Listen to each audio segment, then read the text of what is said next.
Welcome to the AFL Outer East Premier Division Footy Show. We're coming to you from Studio B. It makes me sound a little bit like Graham Kennedy, GameFace Central in Dandenong. I'm Dan Lonigan, and with me a new addition to the GameFace family. He's been with us for a couple of weeks. Great young caller, Matt Cox. Welcome, Matt. Good to have you with us. Thank you very much, Dan. Pleasure to be here and looking forward to getting stuck into the AFL Outer East Premier Division. And also with us, of course, Clayton Taylor, and he comes to us from the Narre Football Club. Thanks, of course, to Petter Suspension and Brakes, one of the good young players in this Narre side. Welcome, Clayton. Good to have you with us. Cheers. Thank you very much. It's also a pleasure to be here. After another weekend off for every club, the run home to the final start. I don't know why they've had the weekend off, but there's been so much stop-start footy in this competition this year, and it certainly hasn't worked. We'll talk about that shortly, but the inconsistent Cranbourne is looking to cement its spot in the top five when it hosts Woori. Beaconsfield, with 6 wins on the trot, travels to the smaller confines of Wandon, who must win, while Narre will be looking to return to the winners list at the expense of Upwey Tacoma. And 2 in a row is on the cards for Alinda Ferny Creek as Berwick watch from the sidelines yet again. Well, Matt, you've been with us for a couple of weeks. Tell us a little bit about your background in regard to calling footy, and you've called a lot of footy and you call it very well, of course. Yeah, I've started off over in the Ballarat Footy League, so I'm a little out of my depth when it comes to being out in the Outer East. But yeah, from there progressed, been doing the VFL Women's competition for the last 4 or 5 years, and then TAC Cup into the NAB League for the under-18 boys competition. So been around the traps calling footy a little bit, but glad to be here in the Outer East and looking forward to being a part of the team. What was it like when you first started calling? Did you think to yourself, yeah, I just love every single minute of it, or was it a bit daunting at the start? A little bit daunting, especially because I was obviously new to the Ballarat Footy League. I played junior footy, but didn't have a whole grasp on it, so getting to know it was a little difficult, and I loved getting behind the microphone and still do. That's why I'm probably here.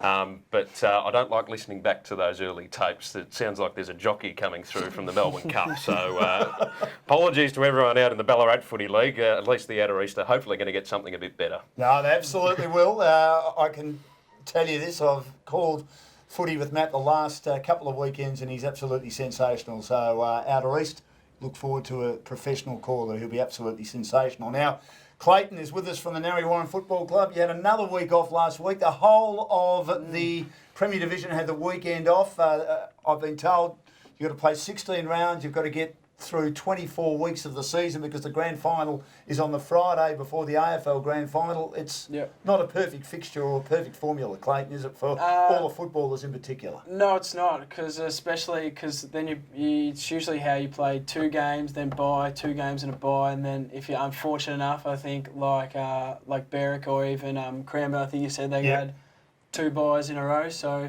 we just haven't been getting that consistent football that we're kind of used to, especially from last year. But you kind of expect a few bumps and bruises on the way when we formed the new leagues this year. But hopefully they get up and running towards the end of the season and hopefully through to the future.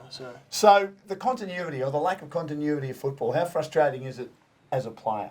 Well, as a player, it's kind of hard because training kind of changes when you haven't got a game that following week. You kind of do more conditioning, more running, kind of like less ball work, and then you kind of move into the next week. And it's you got to kind of substitute the Saturday games on the weekend. So we usually have a training session on the Saturday morning where we all get down, do some skills, go through structures and stuff. So so that's also positive, so we get the extra time to kind of refine what we've done in the past few weeks.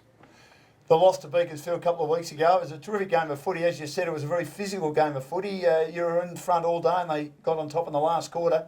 They're obviously a pretty good side. Yeah, so I heard they had a couple people back, but it was a good game from both sides. It was a good game the whole way through.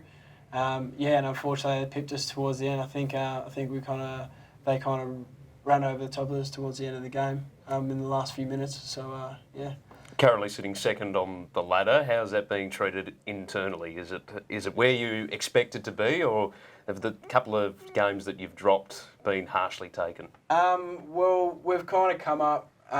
We've kind of come through into this season being aiming for the top spot. And like we've also had we've also had a really young side this year. So we've had, I think it's 14 or 15 players play their first game this year. Whereas like a side like Berwick and stuff, they've kind of brought back all their players from last year. Whereas we've had a few people leave and even retire, and then we've had a few come back. And but yeah, so we had our expectations pretty high at the start of the season.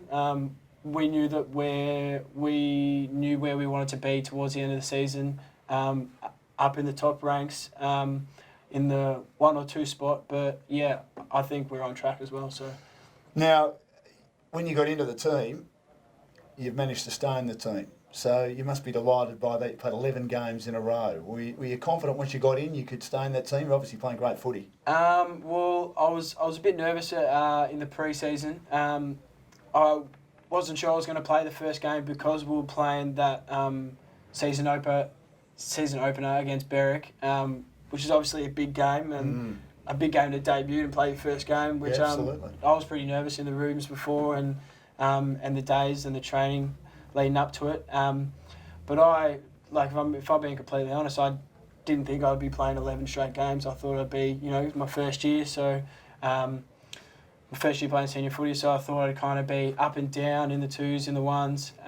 But yeah, I'm delighted that I've kept my spot in the team and playing good footy. So Huge footy pedigree. You're from Harvey College, and it was a fair team that you played in. The King boys are close mates of yours. Max is at St Kilda, had an injury interrupted year, and of course did his knee last year. I think he might have been right near him when he did his knee in an APS match. Is that right? Yeah, so it was the start of the second quarter, and we were in the same forward line. I mean, it's hard enough to get a kick as a half forward when they're kicking the ball to the 2 Kingswinds down at full forward. You have the opposition to stop too. So the injury happened right next to me, and his brother Ben was standing right next to him, and you could just tell instantly that it was a big knee injury. He hasn't had any history with those type of injuries and stuff. So, and you could tell when it came up to half time, it hit not just everyone on the field, but his brother pretty hard. And then for him to come out and kick, I think it was 11 or 12 goals for the rest of the game was a real credit to him. I think from memory, a few weeks before that, he kicked 7 goals in a TAC Cup game or something like that out at Craigieburn. Was that Max? I think he kicked 8 goals 4 or something, 8 goals 5 or something. Phenomenal talent. Who's better, Max or Ben? Because they've both got slightly different nuances to their game. Yeah, Clayton knew this question was coming. It wasn't for me to recommend that. And he's close mates with both of them, so look out, boys. So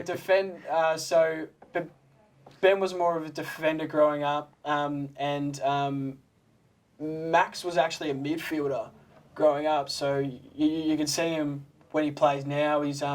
He moves really well for a bloke who's 6'7", and so does Ben. But yeah, it was good. It was pretty handy in year 7, 8, 9. Him and Ben kind of like running through the midfield at one stage was good. If I'd say who's better, I kind of say they're both amazing. They're both amazing talents. But I kind of have to say Max Pipson on that one. He can just change the game. Whenever he gets his hands up the ground, in the goal square, around the ground, he could develop into when he gets his body right, I reckon he could develop into the first 6'7" midfielder. He's just that quick, agile, talented with the ball in his hands. He's but he's very damaging all around the ground. Looking at the ladder as we get back into playing some football this week in the Premier Division, Berwick on top with just the 1 loss and 9 games, but of course 9 wins I should say. But they're not playing this week, and I'm sure that would annoy them. A game ahead of Narre Warren. They'll be looking to get back on the winners list. Beaconsfield and Woori-Yallock both on 32 points, then Cranbourne. But Beaconsfield have got this unbelievable percentage because when they did lose games, they lost them narrowly at the start of the year. Then Cranbourne 2 games behind. They haven't played for 3 weeks because they had the bye before, of course, the full bye last week.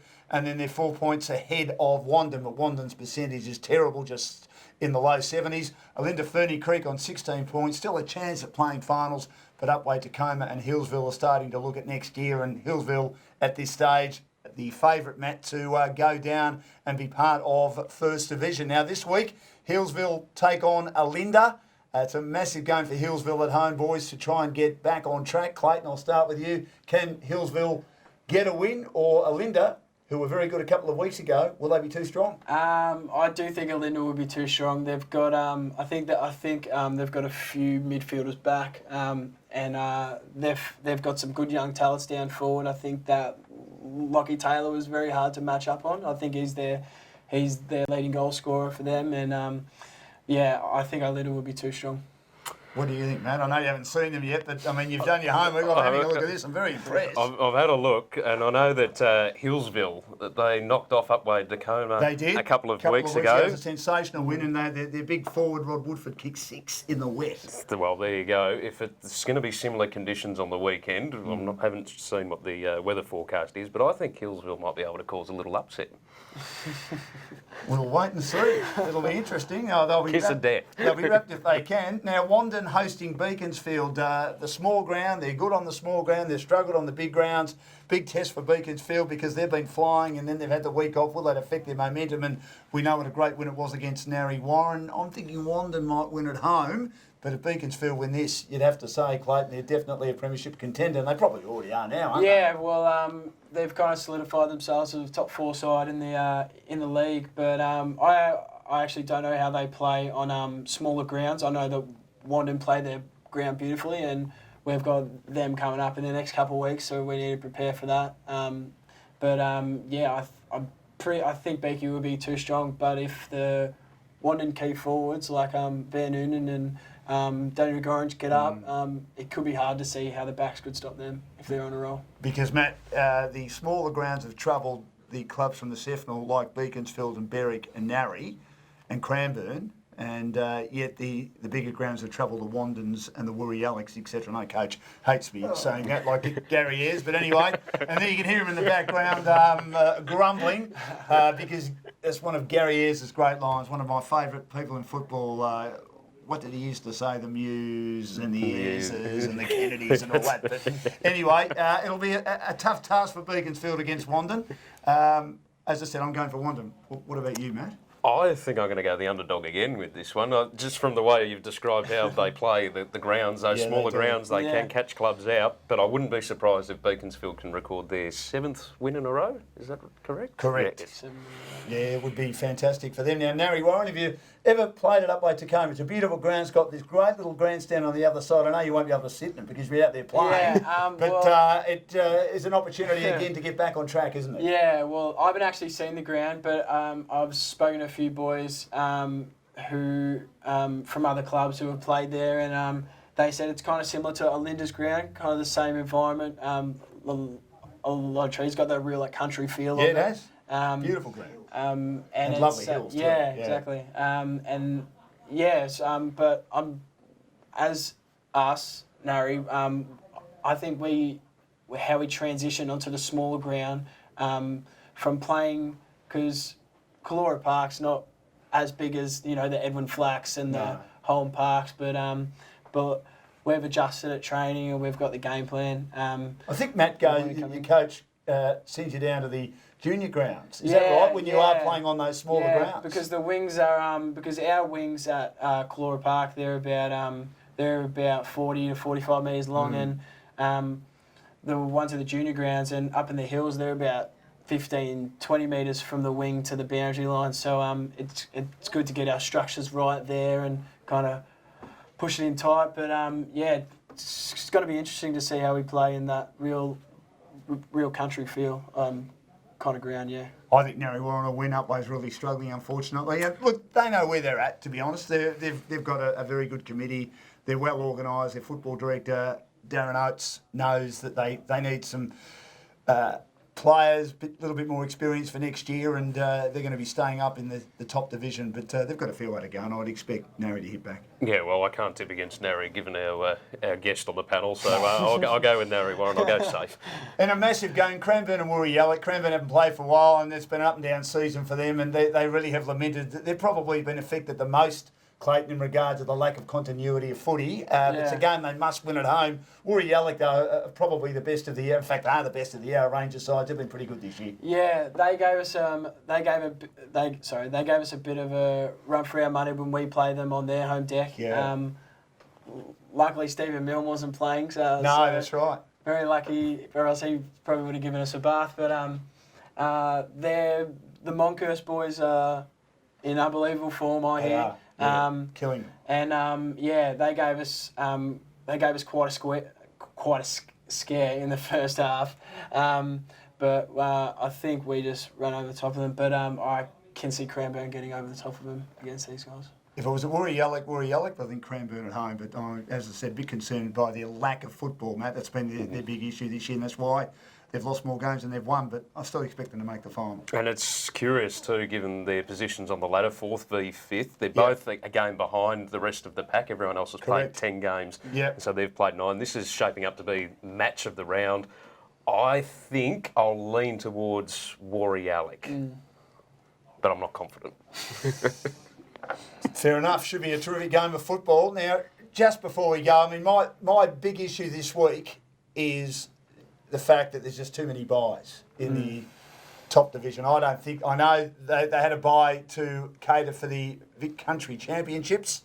They didn't need to have a buy. I know they're trying to hold their grand final on the Friday. They thought it would be good being a public holiday before the AFL grand final, but I would have thought, Clayton, I know that everyone has to play each other twice, and if you play more than 16 rounds, you play each other more than twice. Yeah. I just think the bye and then having a competition bye 5 rounds out before the season, and then everyone else still has buys, is a bit nonsensical. I'm sure the league will get that right next year, though, won't they? Yeah. So as I said at the start, it's a bit hard for the league in its first year to get everything right, but I'm really looking forward to the back end of the season, and I'm sure that in the future they'll have this fixed and stuff, so more clubs can play have more continuity in their football.